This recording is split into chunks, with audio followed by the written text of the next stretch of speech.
Innovation City. There we go. Kieno, the start. How to start. So 3 years ago, I got together with my now business partner, Stefan Egberg. In the midst of COVID, everybody leaving co-working spaces to live at home. And I knew that if you spend enough time with your family, you're going to want to get back to the office. Long story short, we said, how do we not create a co-working space, and how do we create a business outcomes hub?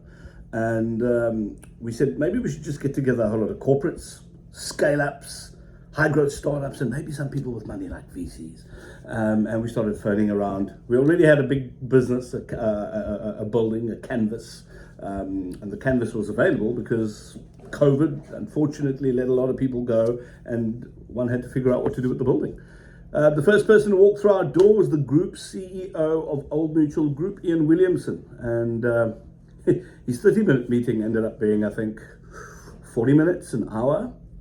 And at the end of it, he said, we should move in here. We're launching a venture fund called Next 176. 3 months later, they were signed up and in.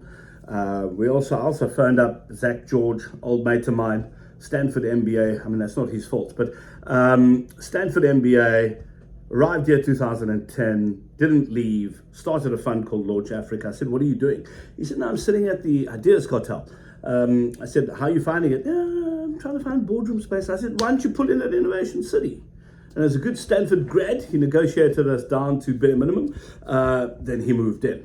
After that, we got an MTN group. Same thing, we just knew people, we approached them. No business plan, by the way, no business model canvas. That's the point I wanted to get. You started talking about the origin story before we even intended to record it. I wanted to leave because I got to get to an embassy. Right. But you started telling your origin story, and just in case we don't get it, you said, I never had a plan. We still don't have a business plan. We're now working on a business model canvas because we understand value. And critical thing is you just wanted to bring together people that had resources, people that had ideas, and see what they could do to innovate to solve existential problems. That's it. And how long you been at it? 3 years, and we have 450 billion rands worth of market cap corporates in the building. We have 4.5 billion rands worth of funding through our VCs. In US dollars, roughly? 4.5, well, divide that by 20. Divided by 20. So it's still in the billions of value that you have under this roof. Yeah. Your name is Kieno, Innovation City. I'm interrupting Kieno's interview with other people. You generously invited me in. Thank you, and I apologize to everybody in the room.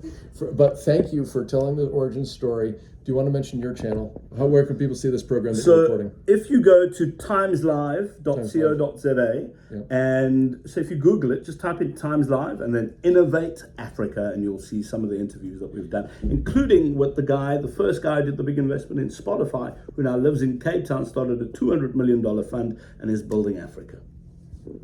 There you go. So that's where to find your program after you subscribe to Extreme Entrepreneurship. And you better be doing a show on our channel. And you'll be doing a show on my channel. I like the sound of that. Okay, very good. Very well. Much love.